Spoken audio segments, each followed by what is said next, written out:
waited to see him come out, but he didn't.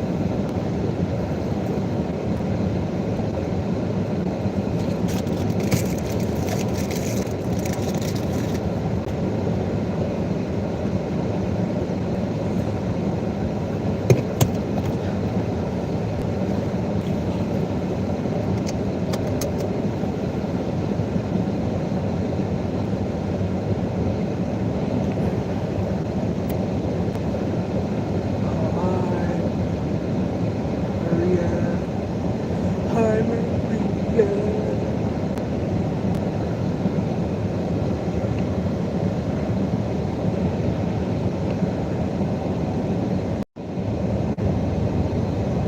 Discovered back in 1984, South that's those structures. I waited Rather for than him that, to come out, but he now, didn't. they're fully disabled, very long time, like tens of thousands. It only been made that because sea levels were much lower than they are now. Sea levels that we have now, for example, are almost 400 feet higher than they were at the end of the last ice age, which is 12 now. Sea levels have fluctuated so much over time, but not recent time. Those structures had to have been made in an era where that was dry land. Those structures down there, off of the Japanese island, the Okinawa, appear to represent the oldest man-made structures in the world. And they are in the Silurian sphere of influence to the South Pacific. Actually, Lemuria spread from probably the Indian Ocean. They were an immense people that spread from the Indian Ocean all the way to the Pacific shores of South and North America. It was a gigantic enterprise. It was a great. So we are not the first right now. So I try to answer this very large question as best I can. As far as the Garden of Eden is concerned, that part of the Old Testament in Genesis appears to be an echo of this Lemurian tale that was told. Because in the story of Genesis, it was a kind of a garden situation. Human beings got along with God, that is Yahweh, in a very personal and a very copacetic way. It was only after there was a sin that was committed, a recognition out of Adam, and Eve had violated the sacred tree of life, that they were expelled from this garden place. And that is really kind of the general mythic way, in the legendary way, what happened in Lemuria. They were a people also who lived very, very close to nature. To get back to that religious, spiritual idea that I mentioned at the beginning of our talk, the Lemurian religion was based on the idea of close observation of the laws of nature. They believed that God expresses his will through natural law. If that's the case, then following natural law is following the will of God. And so the Lemurians felt that by observing this close worship of natural phenomena, putting themselves in accord with nature, in harmony with nature, that they were doing that at the same time, putting themselves in harmony and accord with the will of God. Over time, human nature being what it is, they strayed from this concept, and sometime beyond that, they suffered a natural catastrophe, which destroyed their civilization, utterly smashed it to bits. Although its fragments still exist in thousands of pieces throughout the Pacific and into the Indian Ocean.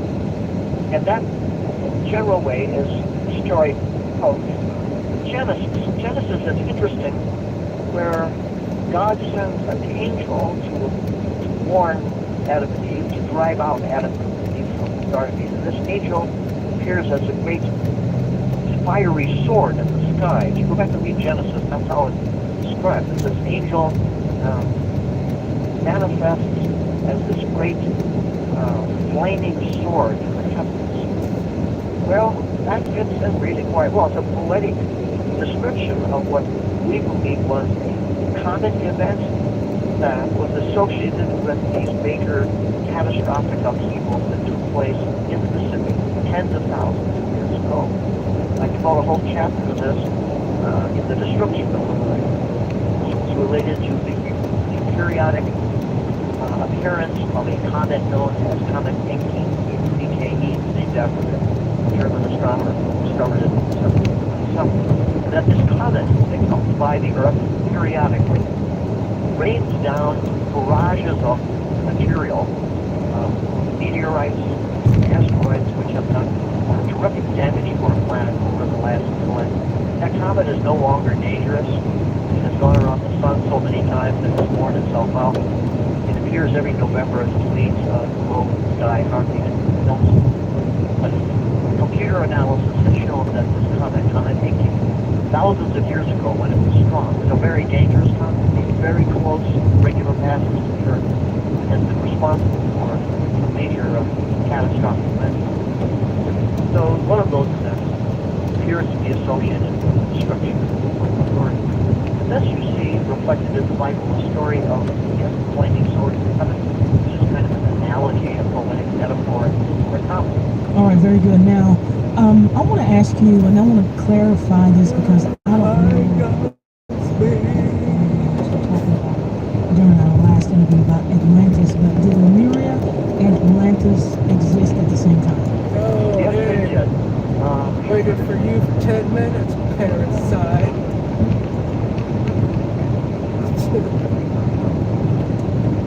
Never came up.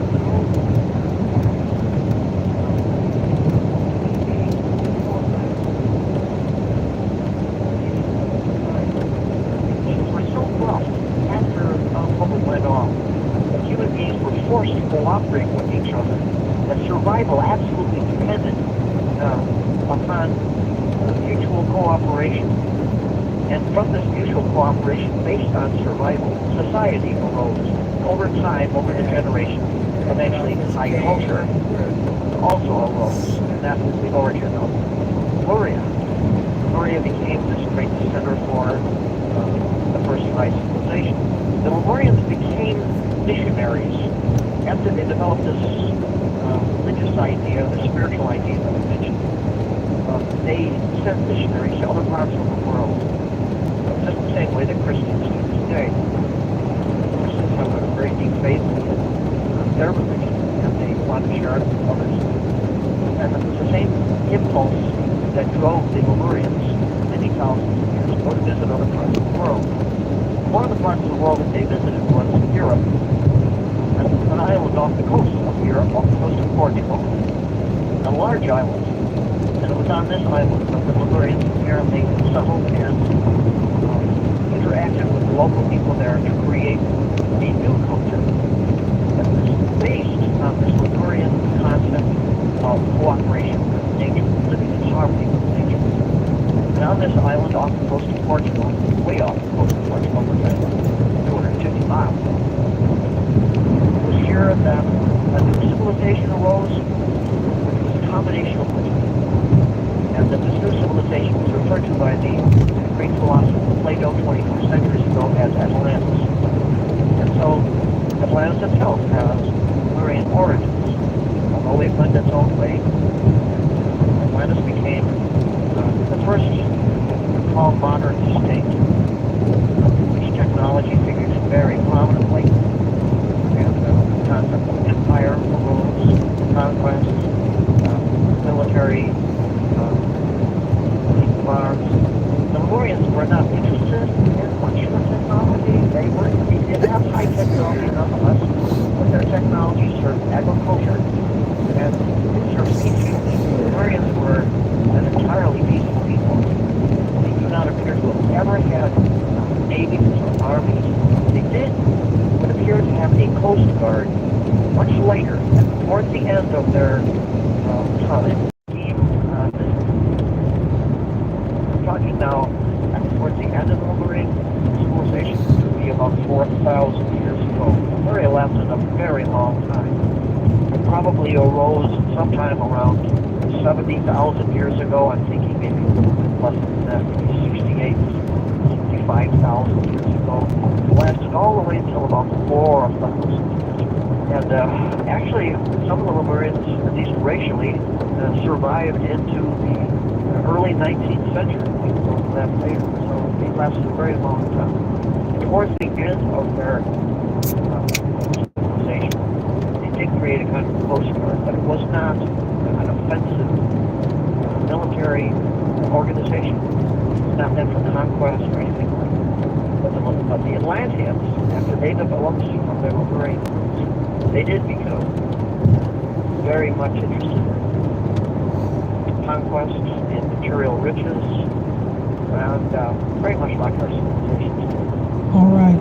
I'm talking to Frank Joseph about his book, The Lost Civilization of Lemuria. And I have more for you when you return right after this. At Alpine Plastic Surgery, we specialize in a wide range of both surgical and non-invasive.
Let's talk a little bit more about the people.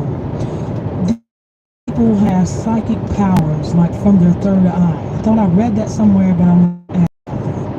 Well, I can tell you with great certainty that they were very much interested in the spiritual potential of the human soul.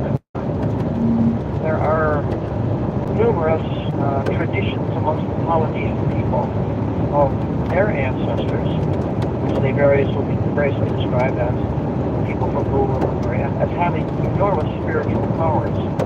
This makes a great deal of sense because it's authentic in Lemuria. To give you one example, and a famous example is that throughout Polynesia there are fire walkers. These are native traditions in which a long pit will be dug, cane fires will be lit until they become charcoal. We create these very hot pits, long pits that can be as long as 100 feet long, although most of them are not that long. Some of them are 100 feet long. And they have, while these fires are extremely hot, they will have people barefoot run, or sometimes actually stroll barefoot across these long pits filled with hot coals. And these people are not burned. They do not treat their feet with any kind of salve, nothing like that. What they do, however, is that these people, native people that do this, they put themselves into altered states of consciousness by singing or by recitations of long, very long genealogical poems. They get in such an altered state of mind that they can stride through these fire pits. Today, this is still done today. What's interesting about this is that the tradition of walking, fire walking, goes all the way back to these Lemurian stories about how the priests and the followers of the priests in the Lemurian religion would put themselves through such an altered state of consciousness that they could withstand and they could go through these kind of processes like fire walking. And it wasn't done for an entertainment as it somewhat is today. And it wasn't done as a trick. It was actually a religious experience, a spiritual experience, to show that you were in such kind of almost an initiation into these higher levels of spiritual enlightenment that are traced back directly to the Lemurian ancestors. For example, on the island of Tonga in the South Pacific, they do a lot of fire walking down there. They always have, long before the first modern Europeans or Christians arrived. And on the island of Tonga, they celebrate this god they call Maui. It's sort of like a man. And Maui is known, by the way, all through the Pacific Islands. And Maui is described as this man from a sunken kingdom.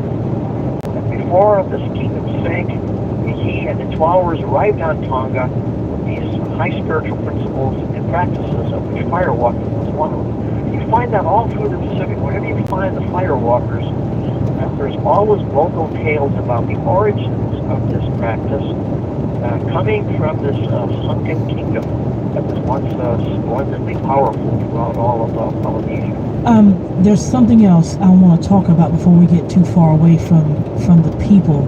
Let's talk about the holy people. The holy people, or the prophets of Lemuria, were they aware that the earth was in the midst of a dramatic shift? I don't know. I have to say I don't know. It's very possible these people were so much in tune with nature that they may have seen these things coming. I'm not sure. I can only give you some more examples. The Polynesians, for example, today are known as some of the greatest navigators in all history, in all the world. They build these very flimsy little catamaran ships, little boats rather, and they're able to go enormous distances over the sea, thousands of miles. They have no maps, they have no charts, they have no instruments to look at the sky. How is it then possible that they can navigate from one very teeny island many thousands of miles away to another small island? And the reason they're able to do this is because they pay very strict attention to the formation of clouds. They watch the surface of the sea. They are extremely sensitive to wind. And just by watching with very close attention all of the subtleties in nature, they're able to navigate with tremendous inheritance. This is their legacy from their forefathers who came from their version of Lemuria, some sunken civilization lasted a long time ago. And I think that these same abilities that the Polynesians you might be able to see, foresee what's coming. One more thing I should mention, it's kind of off what you just asked, but you were asking about the people of Lemuria. The people of Lemuria were a classless society. One thing I've learned when I travel around the world is that every people have their own ethic, as it were, their own ideal, their own sort of a unifying way of looking at things. And when I went to Japan, I noticed that the Japanese way of life was courtesy. People are extremely courteous to one another and to everybody. That's because they live on a relatively small island, and it makes sense to be courteous rather than be contentious. So they're courteous. And in our country, if you were to ask the average American 200 or maybe even 100 years ago, what is the American dream? The Americans would have answered readily, liberty. Now, if you ask the average American, what is the American dream? It's a different answer, money. So there are these unifying behavioral concepts. And with the Lemurians, they were not interested in money, and they weren't even interested in liberty necessarily.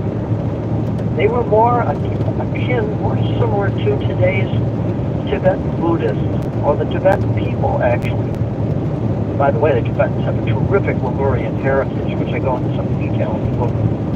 But the Tibetans, they believe that the Tibetan ideal is to live in such a way that you don't have to be reincarnated in the future.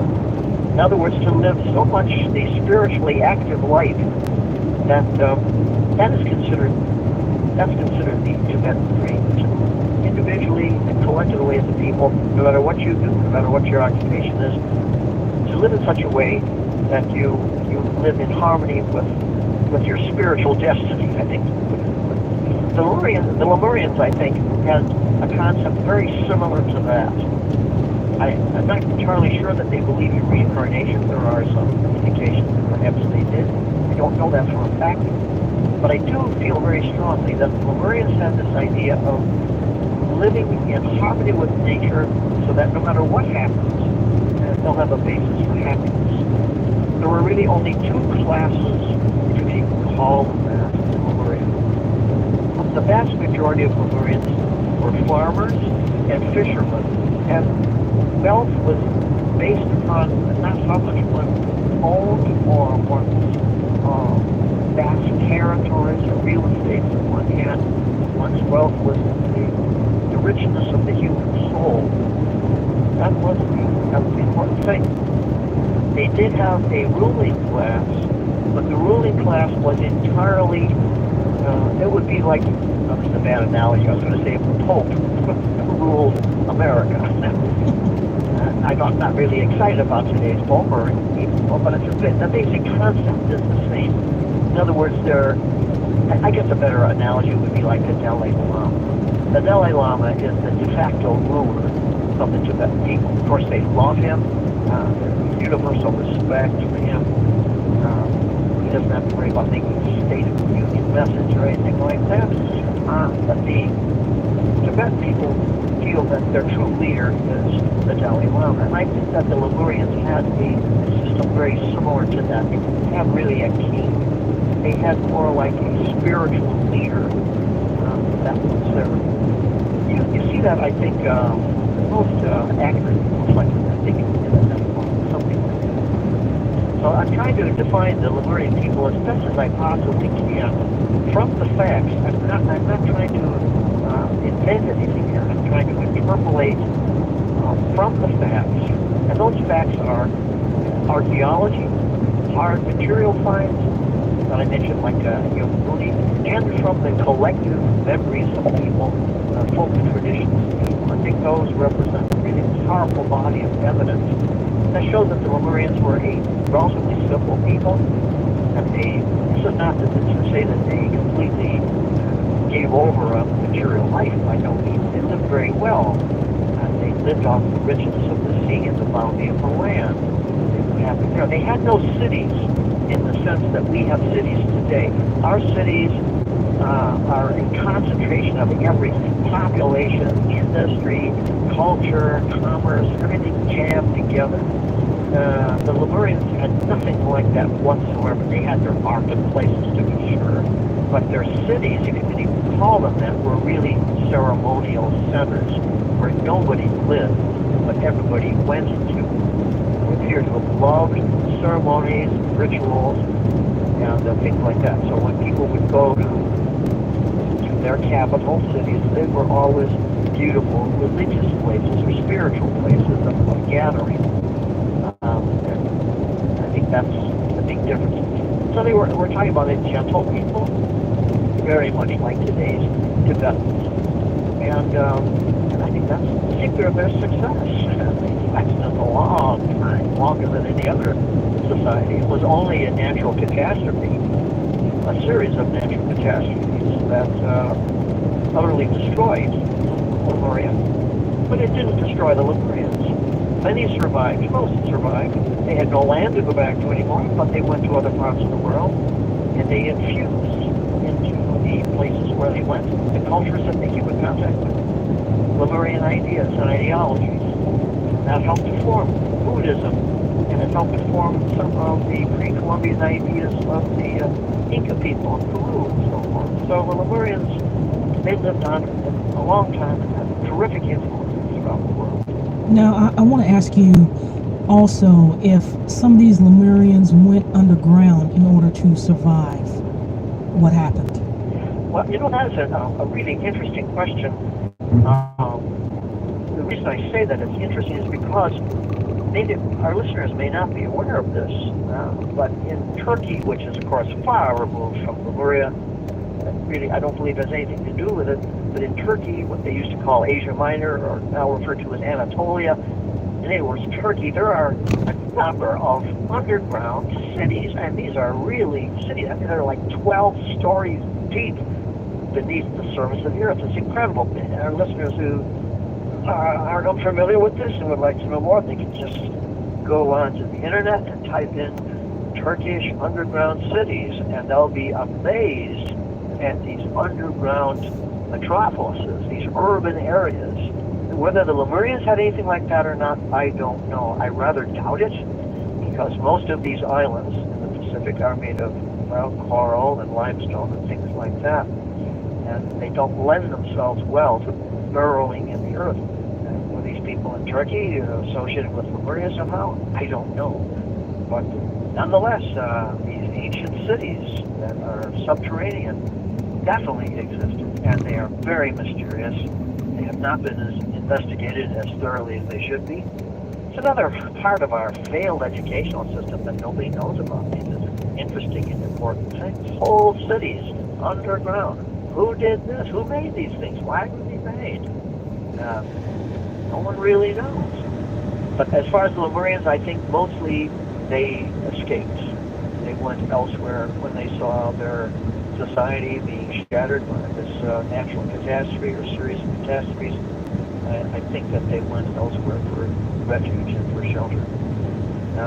The nature of this catastrophe was similar to the tsunamis that overwhelmed Indonesia and later Japan this century. You can see what the earth can do.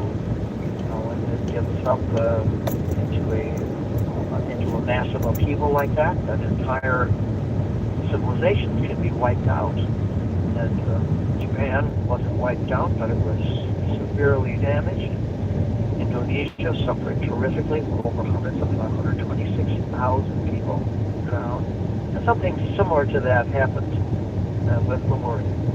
I think that what happened is when this comet that I mentioned came close to the Earth, it dropped a number of very large meteors into the Pacific.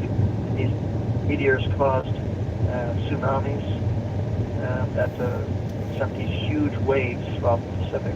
Actually, the Japanese and the Indonesian tsunamis just a few years ago were very small compared to other tsunamis that we know of. For example, on Mount Kilauea in Hawaii, we have the evidence for one of these tsunamis that killed Lemuria. At the top of Mount Kilauea, right close to the summit, just below the summit, we're talking like about 500 feet. Something like 500 feet up the side of Mount Kilauea. There are the remains of a line of material that Christologists were perplexed, could not possibly understand. When you go and visit Hawaii at Mount Kilauea now, there are signs all over that will explain what these lines are of different material all across Mount Kilauea at about 500 feet. When this material was studied, it was found that they were composed of seashells and sand from the bottom of the sea. And they were deposited not that long ago. I mean, geologically not that long ago. They were deposited about 4,000 years ago.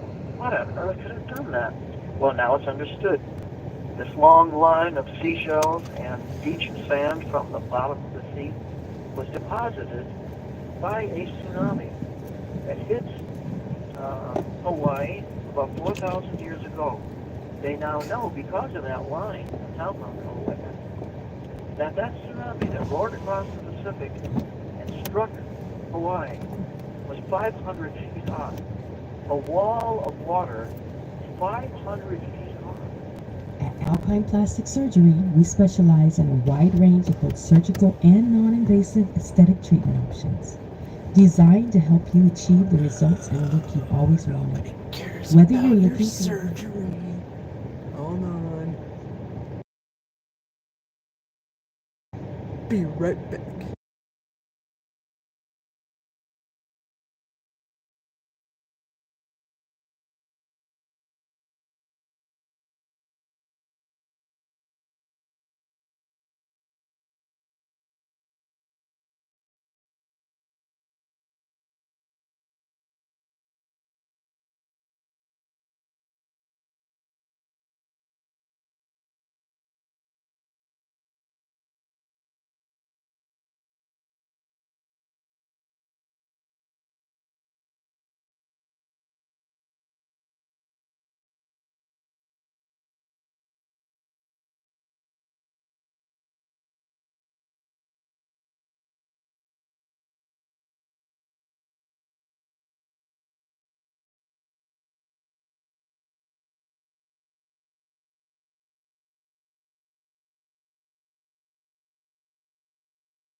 The options include focus plasma injection, Still. Pixel CO2 laser for reserves, scalping for emergency scanning.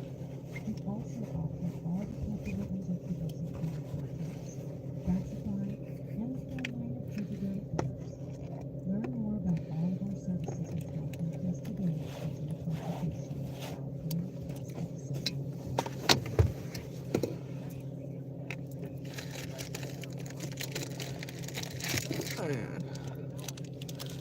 Seriously.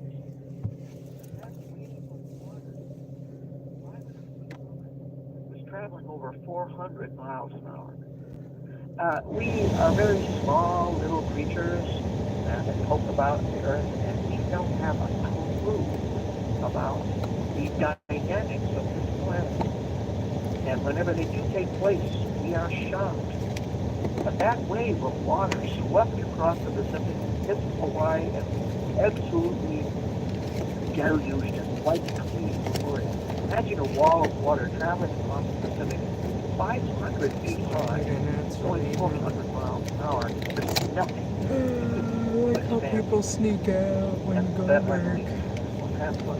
The geologists and oceanographers, they are still at a loss to explain what could have caused a wave of that enormous height and power. Well, the only answer to that is that a very large meteor collided somewhere in the Pacific and caused that wall of water to slide. That fits in with the periodic appearance of the comet. So it all ties together. And that's how Lemuria ends. We even have the date for that, by the way. 1628 Is it BC. really 2025? The dates are registered literally in the stone, the geology. That's when that wave took place in 1628 BC. That was the end of Lemuria. Then we don't have Lemuria's exact birthday, but we have Lemuria's exact death date, 1628. That's unbelievable. I mean, that's very hard to wrap your mind around. There's nothing on earth that could live through that. Let me ask you this. Is it true, or did you find anything in your research that says these people were storing information about their culture and their history inside crystals? Yes, quite a bit.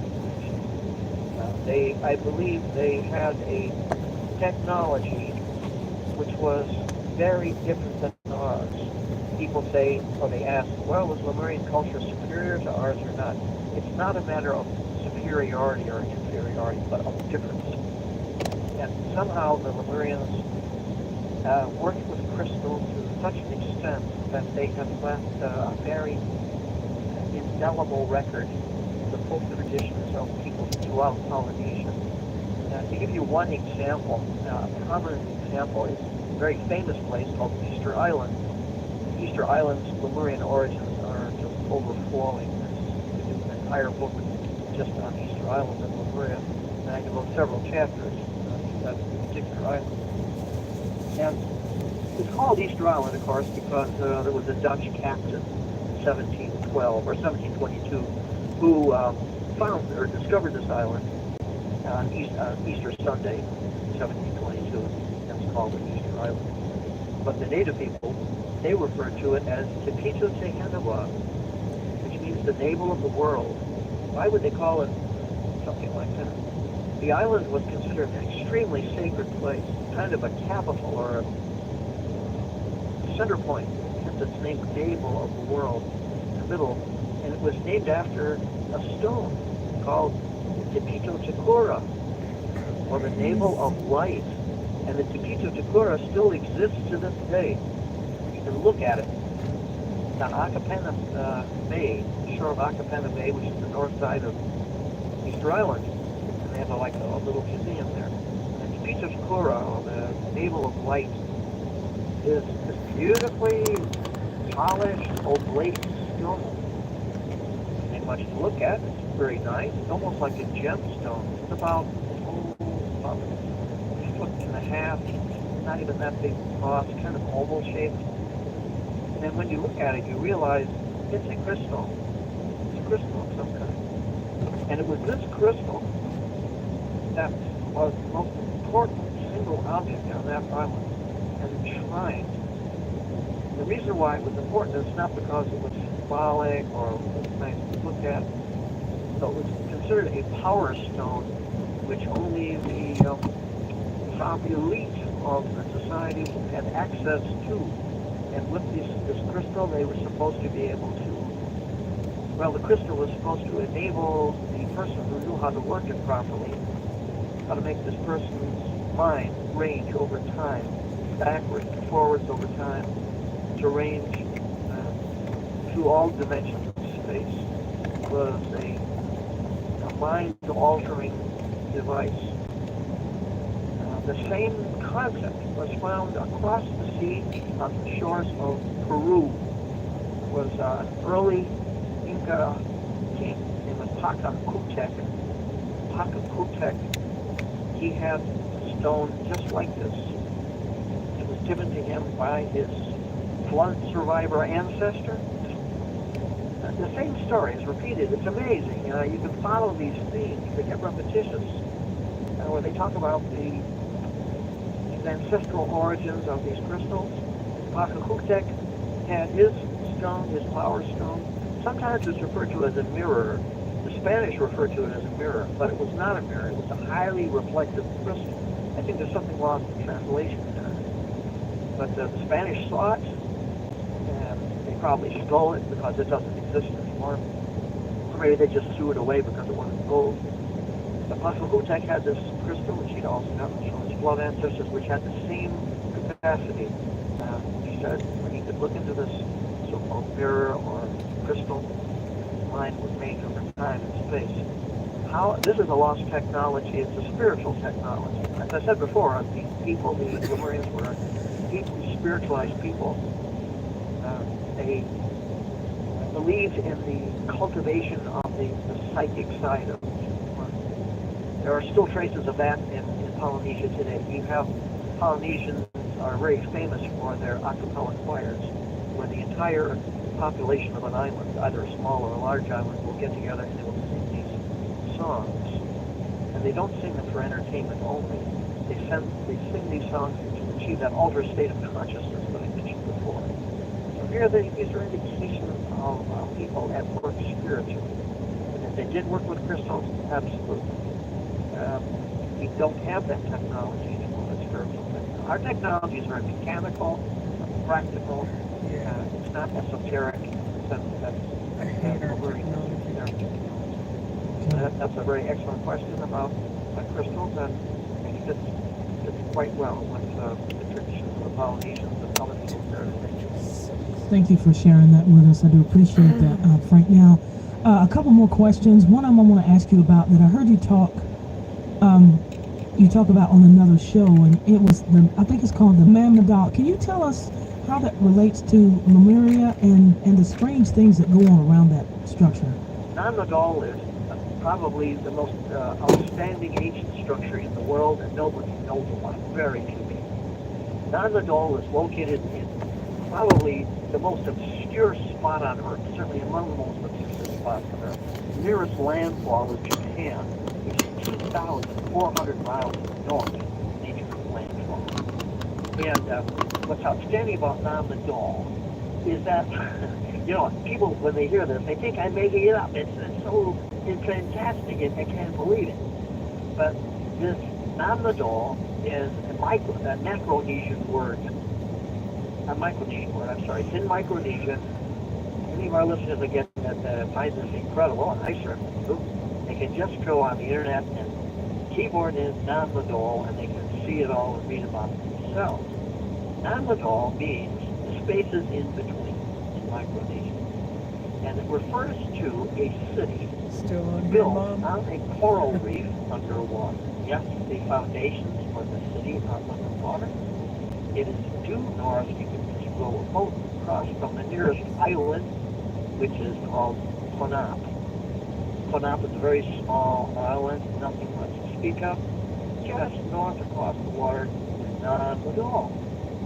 And it is made up, you can imagine this, you can't, I can't, something like about 250,000 tons of magnetized basalt. Now what is basalt? Basalt is crystal, kind of a crystal. This immense city has called harbor work, which is a mile long.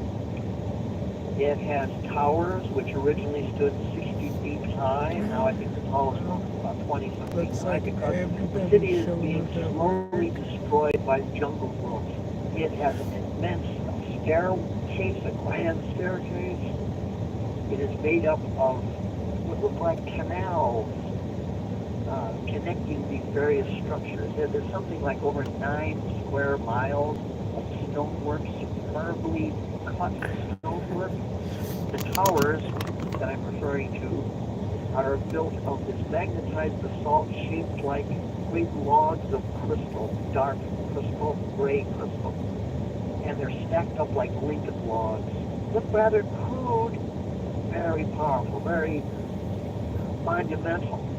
At the center of Nan Madol, there is a chamber. When you go into this chamber, it opens up into a corridor. If you follow down to this corridor, it slopes down into the water, into the ocean, the Pacific Ocean, and goes to an air chamber at the bottom of the sea in that area, which is about, I guess, better it's called 50 feet. Who built this place? When and why are questions archaeologists do not have a clue about. Micronesians say that Nan Madol was built a very long time ago by 2 brothers. These brothers came from, here's the story again, these 2 brothers came from a great kingdom across the sea that sank into the water after a terrible natural catastrophe. They used their high technology, which included a quote-unquote a flying dragon, to build Nan Madol. Flying dragon here refers to some kind of highly advanced technology that otherwise native people wouldn't have a clue about. So the high technology of one people, like Arthur C. Clarke said, would to another people appear magical. That's so you go to Nan Madol today and see this incredible city built of magnetized basalt. And I use the word magnetized because when studies were done at Nan Madol, it was found that if you have a compass, an ordinary compass, and you put it on any one of the basalt columns at Nan Madol, you'll find the compass goes erratic. It doesn't work. Why is this way? Or why it was chosen for this? No one knows. The mystery goes on because there is no known source for all that. I think it's 1/3 to 500,000 tons, close to 500,000 tons of magnetized basalt. No one knows the source for that basalt. There is some basalt on the island of Panam nearby, but it's nowhere near enough to create this immense city. Call it that. There is no other place like this in the world except one other island, due east of Nan Madol, is a smaller island called Khosrae. And on Khosrae, you see the same structures. They're far more ruinous. They're not as large, but they're built the same way with magnetized basalt. Those are the only 2 places on Earth that have this fingerprint architecture. And it was built by these brothers, I say, that came from it was part of the Lemurian high technology that no longer exists. I won't even touch upon the reasons why I think Nan Madol was built. That requires a whole program in itself, at least one. But I do describe it in some depth. It's speculation, but speculation based on what we know.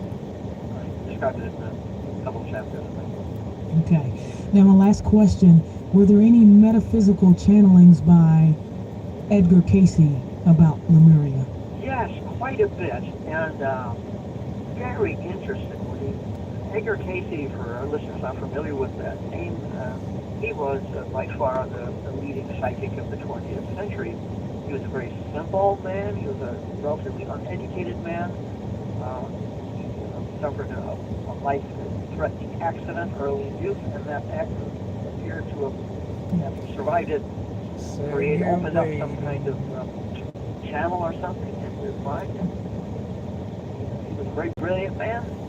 He was mostly interested in healing people. That was his chief reason for living. He wanted to be able to help people that modern science could no longer assist.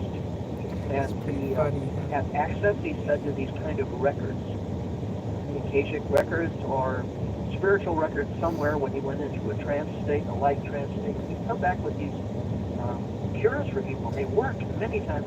In the course of doing these healings, these spiritual, psychic healings, he would sometimes get flashes of civilizations in the past, and quite a few of them dealt with Lemuria. He was spot on. I collected all of Edgar Casey's No. life readings about Not Lemuria, really. and I checked them against archaeology, and they just parallel them beautifully. And what's important about the Edgar Casey readings, I have a whole chapter about him in the book. What's important about the Casey readings is that he not only confirms archaeology, he goes beyond that. He fleshes It's it like out, no so we know choice. more about the story of Lemuria, we know a little more about the people, and he puts a human face, I think, on archaeology. So his readings, I think, are very excellent, very important. Have been highly criticized for even mentioning him. They said, "Oh, your book is fine so long as it stays in science, but when you put in all the psychic stuff, it discredits everything." Well, I don't really care. Really, I don't care whether anybody believes anything I've written or not. I'm just interested in putting the truth out there, you can decide for themselves whether they want to believe it or not. I'm not evangelizing it. People want to believe The it. Lost fine. Civilization. I feel I would be amiss to my readers if I did not include the Casey readings, because they are very illuminating. Polynesian tribe. I think they flesh out the story as if nobody else has. Frank, I'll tell you what, About I have really ancient enjoyed this times. conversation with you, and now I want to give you an opportunity to tell my listeners where they can find more information about you and your books. Well, Yeah. The Lost Civilization of Lemuria is Lemuria. best accessible Lost at Civilization. Amazon.com. Civilization And if they want to get in touch of with me, Lemuria. they can still do that through the magazine that I'm Couldn't say it. associated with. I don't really work for it very much anymore, but I do keep tabs with it, and that is Ancient American Magazine. So they can go Sorry, online. guys. and, Just do us. keyboard that in, ancientamerican.com, and they will see various connections they can have to me. There's an email there, and if they have any questions, I'd be more than happy to answer them. If they want to bring up anything that I missed, I'm sure I've missed a lot of things. That's fine too. But that's where they can get in touch with me, by emailing ancientamerican.com. Okay. Frank, are you working on a book right now? Yes, I am. I'm finishing it up. It's called Places of Power, and it tells about Don Nadol and other places around the world that are similar to them. These ancient sites, and some of them are modern sites. They've been made as recently as right now. There are recreations, for example, of Stonehenge. That people should see. And so the book is devoted primarily to sacred sites and places where people can connect with the spiritual energies and the psychic energies that are available. That sounds good. If you want to come back and discuss that, you're more than welcome. You know that. And I appreciate your time, Frank. Well, that would be very kind of you. And Places of Power is set to come out sometime in April, so I'd be sure that you get a review copy when it comes out sometime this spring, and hopefully we can set up another time. Absolutely. Thank you so much. At least Well, it's thank warm you for in the here. opportunity. Very grateful. All right, that's going to do it for tonight's edition. It's always good when Frank Joseph is here, and I want to thank him again for joining me.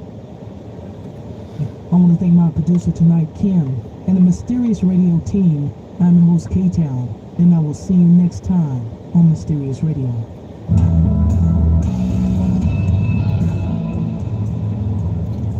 Like the show? Get more Mysterious Radio on our website. And don't forget to visit our Twitter and Facebook page.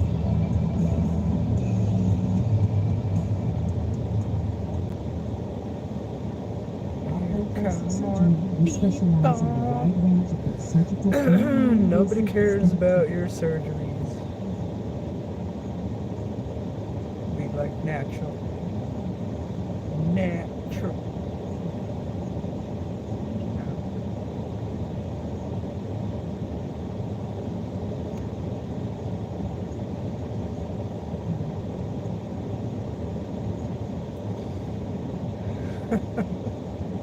Yeah, I know.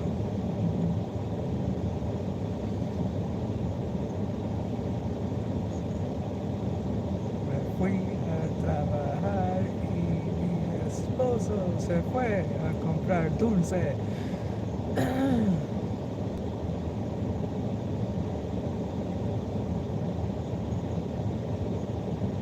Se esperó hasta que me fui.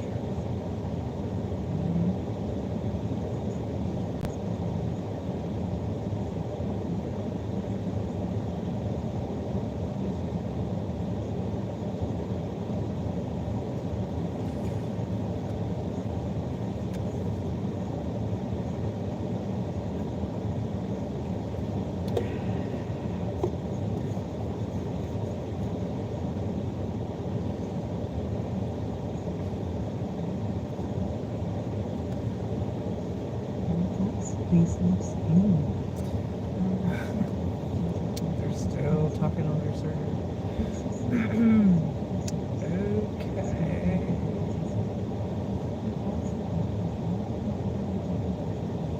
No.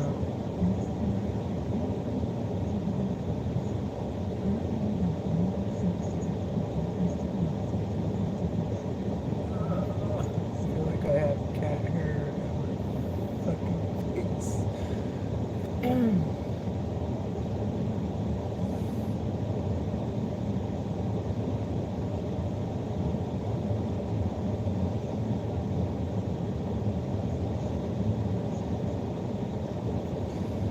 Yeah. Any questions? Any concerns? Any hellos? Any goodbyes? Any worries? Anyone sees what I see?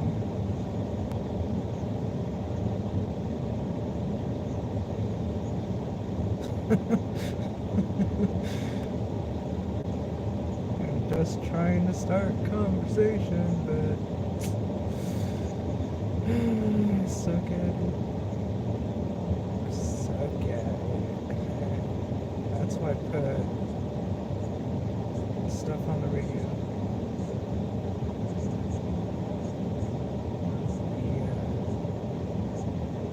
Yeah. I mean, if people ask me questions, I answer.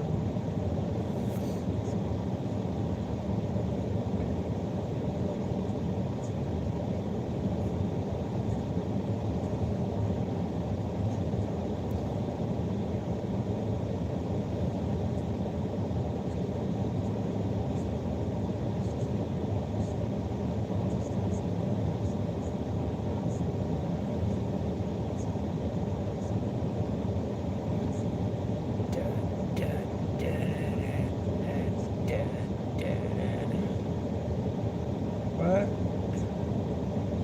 What'd you say?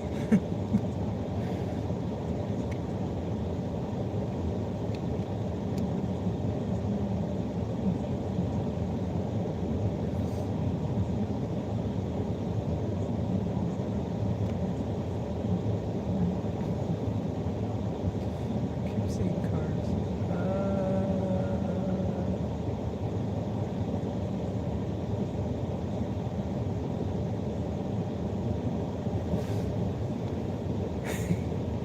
Hey, Mom.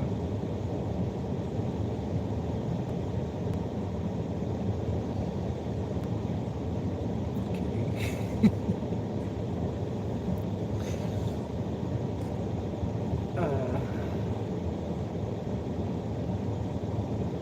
Nothing.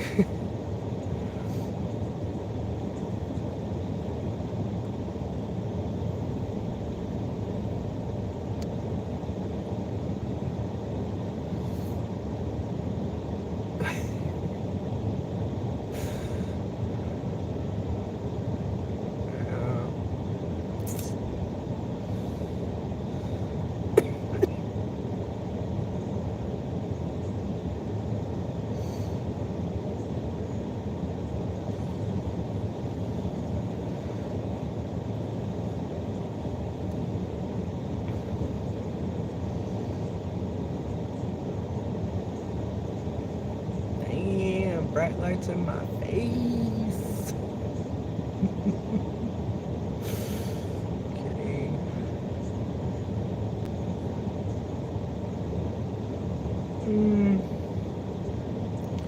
Not really.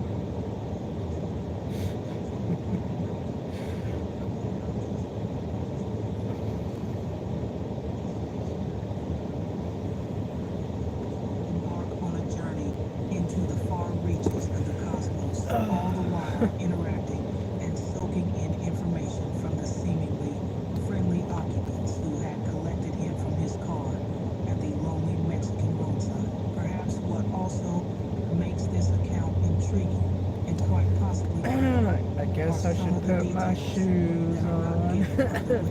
Still haven't put my shoes Unlike on. many who claim to have had close encounters during the early 1950s on Mars. Zobaran didn't mention the name of the planet, or if it was even in our solar system. Only that these cosmic Gotta love travelers the hail from graveyard elsewhere in the shift. universe. The encounter comes to us from the UFO humanoid translations of Albert Rosales and can also be found in the Yeah, files Cyrus doesn't of work Scott today. Corrales. It further features in the book UFOs, Exopolitics, and the New World Order by Ed Cohen. It is one of an absolute abundance of humanoid encounters, not only during 1954, but throughout the rest of the decade. What happened on the winding roads of Mexico City and Acapulco, although the exact date is uncertain, at around 2 a.m. in the early hours of a January morning in 1954, Armando Zubaran was driving along between Mexico City and Acapulco. He was on his way to meet a business partner, and his hope was to be there before dawn. The winding roads, however, would make his journey that bit longer. It was as he was negotiating these winding roads, his car headlights cutting through the night that rushed to greet his windscreen, he suddenly began to feel intense tiredness. In fact, more than tired, Soberan began to feel like he was entering a hypnotic state. He would ultimately pull his car to the side of the road in order to gather his I was thoughts saying again. hi to When he the did so, however, he people noticed coming a in. strange scene awaiting him. Many of the details in the case are found in other alien abduction claims. In front of him was a Bitch. strange object in the I was middle saying- of the road. He would I was later saying hi describe to it as whoever was in here. brilliantly lit. Furthermore, around this object were several I was strange saying men. hi. Each wore the same Estaba style of diciendo overalls hola. with an extremely wide belt around their Kidding. waists. They appeared to all be long-haired. He continued to watch the scene for several more seconds. Then something truly strange happened. In what seemed like a flash, he was out of his vehicle Seemed like and a walking flash. toward the strange craft. What's more, the strange men were escorting him to the glowing object. As he neared it, a slight buzzing became audible to him. He then entered the otherworldly craft. Upon entering the craft, he asked why they had chosen him for the honor of such a momentous meeting. The response was both fascinating and at least slightly potentially ominous. At the same time, when he was told that, what messages were being passed on to the rest of humanity by these persuaded individuals, and how slow did slow really mean in this instance? Might it suggest that the alien presence on our planet has been here for a lot longer than the last half a century? Yeah, I or so agree with since this. the Roswell crash, which unofficial, though it might be, held the beginning of the modern UFO era. As if to prove their superiority, he was shown a review of the smallest details of his life on a screen inside the ship. Then one of the strange men took him around the craft. He would answer any questions he might have as he walked around. It was then that he was informed that the ship which he was on was no longer on the ground. In fact, it was no longer on the planet. He was instead traveling through space. Some of the details offered by Soberan regarding the spacecraft, and more specifically the propulsion methods that it employed, are remarkably similar to details that would surface in the late 80s and early 90s from such people as Bob Lazar. The spacecraft's propulsion, for example, used a gravity repulsion system to travel from one heavenly body to another. This sounds very similar to how some researchers and whistleblowers state the propulsion systems of recovered alien vehicles in the hands of the United States government work. Radon is the number one cause of lung cancer among And non-smokers. then it goes to a This is lung Kerry cancer ad. Just tell someone I know something like cancer. And it's like I drive this to the radar. And I said, even though I know it, I would never ever dream that this could happen to me. I would never think that. But let me tell you, it's very real. Get a free radon test kit at UtahRadon.com. That's UtahRadon.com. Anybody know what that is? Radon?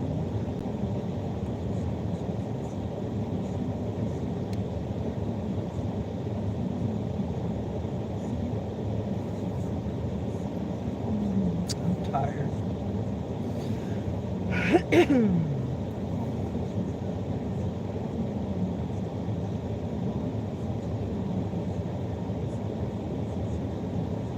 forgot a water bottle.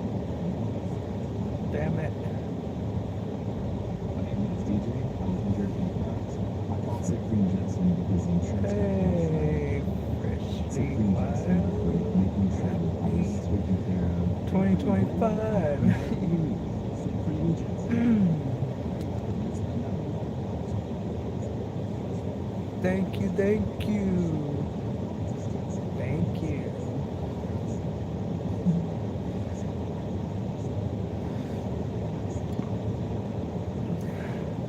Yep.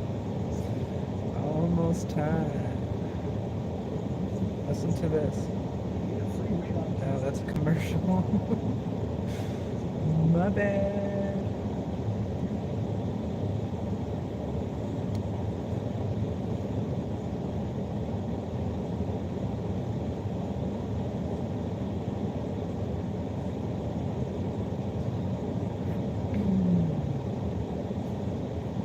Yeah, same.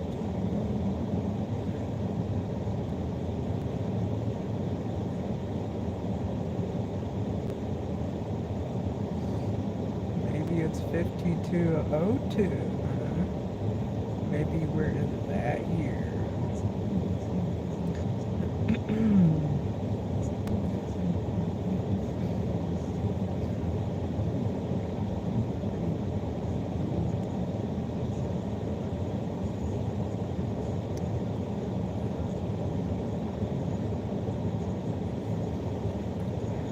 Slow though it may seem, is designed to persuade. We choose the likeliest, most malleable persons for contact so that they might better transmit our messages. Although Zoberon didn't go into intricate detail, he would offer that his alien hosts would scan space ahead of them and then dispel any objects in their path. Despite his fascination and eagerness, his hosts declined to take him to visit their home planet. They would, though, state that perhaps in the future, at the right time, such a journey could go ahead. He did, however, spend several days for him on board the craft.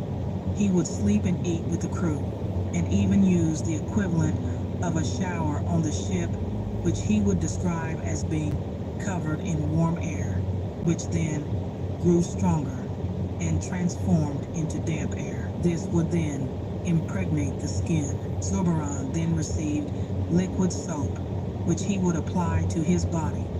The intense rush of air then returned, evaporating the soap, leaving his skin dry and clean. Further signs of credibility. Apparent information about their diets Crazy. also contains hints of a possible credible account.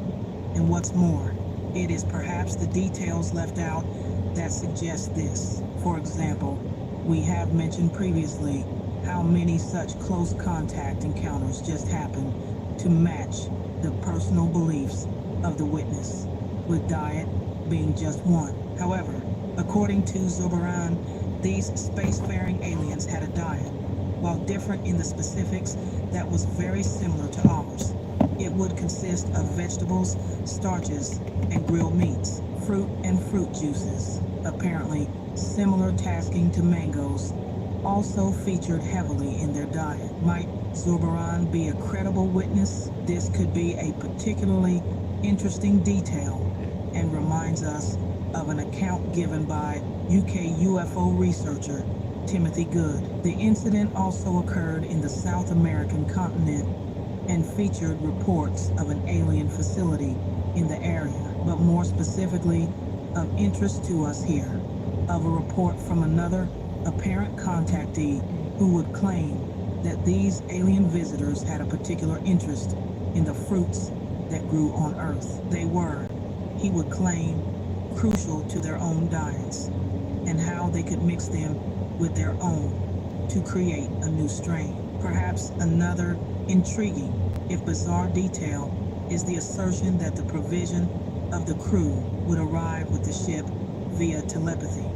While this sends preposterous a notion, we should perhaps remind ourselves of the ancient Egyptian lessons of Ptah, who would imagine the world into reality. Many who subscribe to the ancient astronaut theory wonder if this legend describes some type of technology, even more so when we consider the claims of covert intelligence experiments, ones revolving around the imagining items into physical form.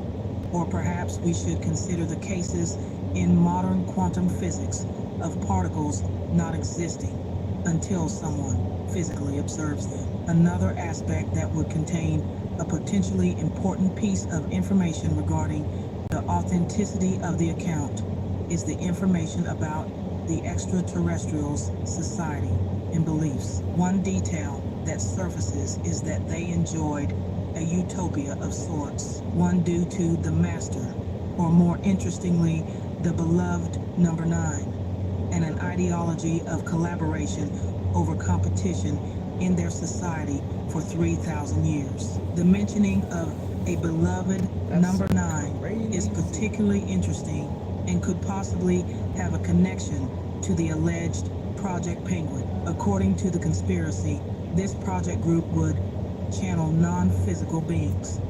They would, if the claims are true, make contact with an entity that referred to itself as the 9. This entity was an eternal presence that watched over mankind. Do governments know more than they let on? Even more I intriguing, think they do. especially when we remember the links to the ancient Egyptian deity.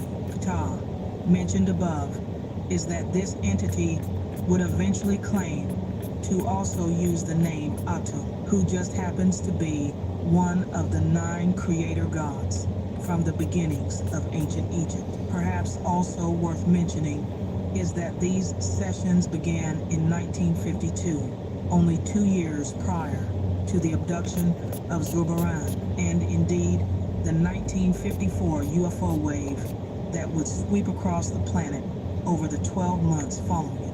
Might these cosmic channeling sessions have some part to play in the wave of 1954, as well as those that followed it into the early 1970s? A second encounter outside Mexico City 15 years later, bizarrely when Zurbaran was returned to his car at the roadside where he pulled over upon feeling unwell just before seeing the strange entities. He was amazed to find that no time at all had passed. Radon is the #1 cause of lung cancer among non-smokers. This is Damn, that's interesting, Just isn't tells me it? that I have stage 4 That's some non-smoking. crazy stuff. So I had dropped yesterday, and I said, didn't know I needed to. I would never ever forget this behind. I didn't want to forget. But let me tell you, it's very important. Security's dropping up right here.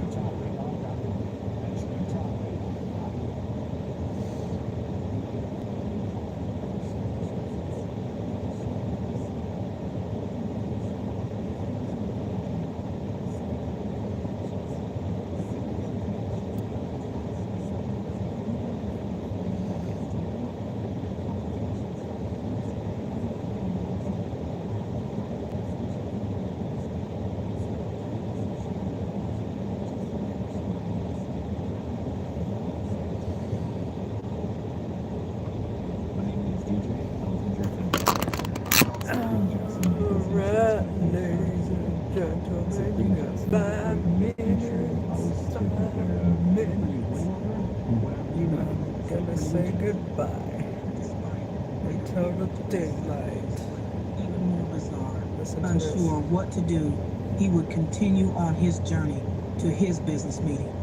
However, when he arrived, he would find that his journey had only taken him 90 minutes This is crazy instead of if you're several listening hours. to it. There are very similar encounters on record. Interestingly, according to the report from the early 1990s of the incident, Zurbaran would pull over to the roadside just outside Mexico City one evening in 1969. He did so in order to give a lift to a hitchhiker. To his amazement, the hitchhiker would reveal himself to be one of the crew members from the ship during his encounter. We don't know, however, the content of the discussion, or what the purpose of this, the apparent second meeting was. Nor do we know if Zurbaran did indeed receive the message these alien visitors were attempting to pass over to him, or if he passed on these teachings to others, whether discreetly or overtly. If there is an alien presence, how influential is it? The encounter of Armando Zurbaran Looks like is just everybody's one of a here. distinct increase in UFO occupant and humanoid encounters around the planet in 1954. If, as they allegedly informed Zurbaran, they were targeting specific people with the purpose of them being receptive to and spreading their message, what would be the reason for this? There are several interesting things to explore here, not least whether these humanoid entities are the same many would witness around the planet over the subsequent 12 months, or whether there was another race of alien also making contact with unsuspecting people around the world with their own very different agenda in mind. Once more, the legends of good versus bad and angels versus demons comes to mind, as do apparent sudden callings to spread the word, whether in our contemporary age or throughout history. Where do these notions really come from? Are they from the collective minds of humanity, or might their roots stretch back not only into the faint reaches of antiquity, but also across the vast reaches of space? As we have asked before, Let's if there be is creepy an and alien watch people presence walk in with until us I on say planet Earth, goodbye. how long has such a presence been here? And just how influential is such a presence over the affairs and history of humanity? And above all else, why? Why should an apparent civilization from elsewhere in the universe wish to influence another civilization in such a way in the first place? Yeah, To that's find out more crazy. about our guest and all others, please visit our website at mysteriousradio.com. And I want to give special thanks to our co-creator and executive producer, Kim Kyle, who brought this show to you today. And working hard behind the scenes, our team of four, I want to thank them as well. Follow us on social media and share the show with others that may like the subjects that we cover. I am your host, K-Town, and you're listening to Mysterious Radio. Alright, we're continuing this in the morning. I mean, that's sunrise. Sunrise.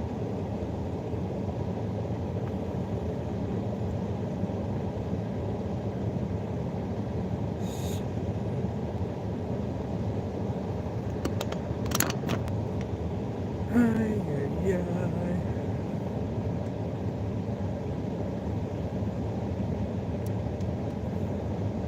So that would be creepy and watching people walk in until I say bye-bye. Bye-bye.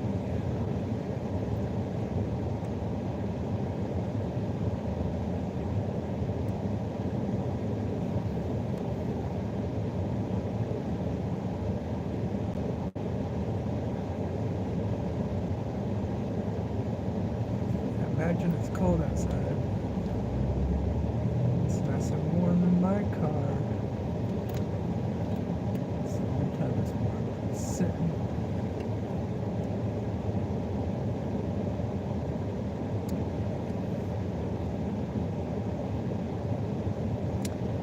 Gotta start the first day of work of the year without the Sarvers. Makes me sad.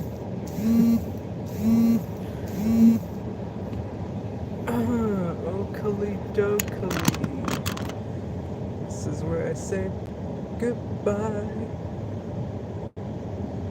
Hasta mañana. En la mañana. Tomorrow, sunrise.